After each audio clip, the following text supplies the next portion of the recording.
पहला पाठ पेतरुस का पहला पत्र 1 वचन 10 से 16। यही मुक्ति नबियों के चिंतन तथा अनुसंधान का विषय थी। उन्होंने आप लोगों को मिलने वाले अनुग्रह की भविष्यवाणी की। उनमें मसीह का आत्मा विद्यमान था और वे मसीह के दुख भोग तथा इसके बाद आने वाली महिमा की भविष्यवाणी करते थे।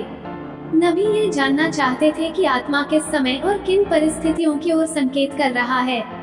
उन पर प्रकट किया गया था कि वे जो संदेश सुनाते थे वो उनके लिए नहीं बल्कि आप लोगों के लिए था।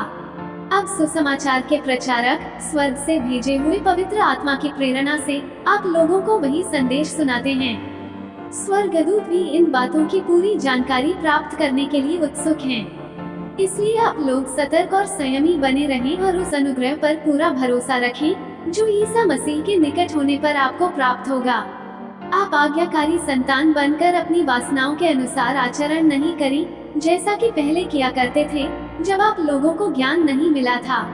आपको जिसने बुलाया वह पवित्र है। आप भी उसके सदृश अपने समस्त आचरण में पवित्र बने, क्योंकि लिखा है पवित्र बनो क्योंकि मैं पवित्र हूँ। सुसमाचार संत मार्कुस का सुसमाचार 10 वचन 28 से 31। तब पेतरुस ने ये कहा, देखिए हम लोग अपना सब कुछ छोड़कर आपके अनुयायी बन गए हैं। ईसा ने कहा, मैं तुमसे यह कहता हूँ ऐसा कोई नहीं जिसने मेरे और सुसमाचार के लिए घर, भाई बहनों, माता पिता, बाल बच्चों अथवा खेतों को छोड़ दिया हो, और जो अब इस लोक में 100 गुना न पाए घर, भाई बहनी, माताएं, बाल बच्चे और खेत, साथ ही साथ अत्याचार और परलोक में अनंत जीवन। बहुत से लोग जो अगले हैं पिछले हो जाएंगे और जो पिछले हैं अगले हो जाएंगे। मनन चिंतन। जब पेतरुस धनी युवक को अपने धन के प्रति लगाव के कारण उदास होकर जाते हुए देखता है और प्रभु यीशु को धन पर शिक्षा देते हुए सुनता है, तो वो ये कहते हुए अपना पक्ष रखता है, देखिए हम लोग अपना सब कुछ छोड़कर आपके अनुयायी बन गए हैं।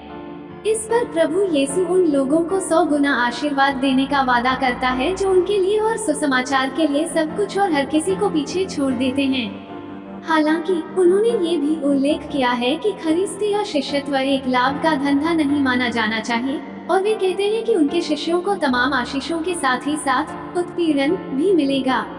उत्पीड़न खरीस्तिया जीवन का एक अभिन्न हिस्सा है और प्रभु यीशु के अनुसार इसे एक आशीर्वाद माना जाना चाहिए। संत मत्ती 5 में यह 8 धन्यताओं में से एक है। धन्य हो तुम जब लोग मेरे कारण तुम्हारा अपमान करते हैं, तुम पर अत्याचार करते हैं और तरह तरह के झूठे दोष लगाते हैं। खुश हो और आनंद मनाओ, स्वर्ग में तुम्हें महान पुरस्कार प्राप्त होगा।